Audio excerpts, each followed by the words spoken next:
ప్రభుత్వ భూమిని కబ్జా చేసినట్లు కొన్ని ఛానల్లో వస్తున్న వార్తల్లో వాస్తవం లేదని, భూమిని ప్రభుత్వానికి ఇచ్చామని సిద్దిపేట జిల్లా చిన్నకూడూరు మండలం మేడిపల్లి గ్రామానికి చెందిన పలువురు పేర్కొన్నారు.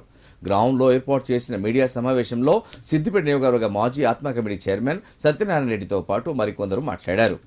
1962లో ఏకీకరణలో భాగంగా పట్టా భూములు వదిలిపెట్టి ప్రభుత్వ భూమి తీసుకోవడం జరిగిందన్నారు. పట్టా భూమిని ప్రభుత్వానికి ఇచ్చామని తెలిపారు.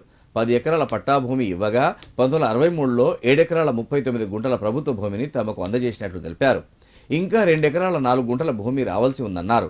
అప్పటి నుంచి కబ్జాలో ఉన్నామని పట్టా పాస్బుక్లు వచ్చాయని పేర్కొన్నారు. ఇటీవల వచ్చిన ధరణిలో ప్రభుత్వ భూమిగా గుర్తించారని, ఇటు విషయంపై ఎన్ఓసి దరఖాస్తు చేశామని, తిరిగి ఆన్లైన్కు మార్చుకుంటున్నామని పేర్కొన్నారు. కేవలం తమపై తప్పుడు ఆరోపణలు చేయడానికి ఇలాంటి అవాస్తవాలు మాట్లాడుతున్నారని పేర్కొన్నారు. ఈ విషయంపై పరువు నష్టం వేసేందుకు కోర్టుకు వెళ్తామని తెలిపారు. అభరణం వేయడం జరిగింది సోషల్ మీడియాలో.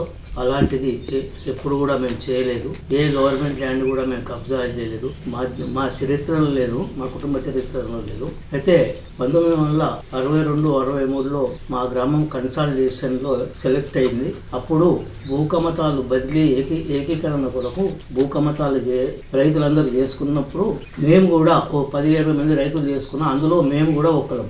అయితే అప్పుడు పట్టా భూములు వదిలిపెట్టి ఎక్స్చేంజ్లో గవర్నమెంట్ ల్యాండ్ తీసుకోవడం జరిగింది. అట్టి భూమి మేము ఇచ్చినది 1962. 11 సర్వే నంబర్లో 2 ఎకరాల 24 గుంటలు, 96 సర్వే నంబర్లో 2 ఎకరాల 1 గుంట, 97 సర్వే నంబర్లో 5 ఎకరాల 18 గుంటలు. మేము ఇచ్చింది 10 ఎకరాల 3 గుంటలు.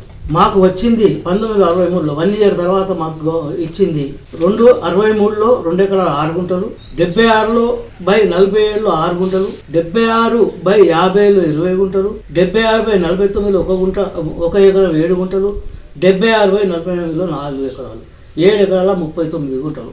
ఇప్పటికీ ఇంకా మాకు గవర్నమెంట్ 2 ఎకరాల 4 గుంటలు బాకీ ఉంది. ఇట్టి అసలు సంగతి ఏదా ఉండగా ఎవరో కొందరు గిట్టని వాళ్ళు అనవసరమైన ఆరోపణలు చేసి మమ్మల్ని మా పరువును తీసిరు. ఖచ్చితంగా నేను లీగల్ యాక్షన్ తీసుకుంటాను, దీన్ని వదిలిపెట్టేది లేదు అని ప్రజాముఖంగా చెప్పారు.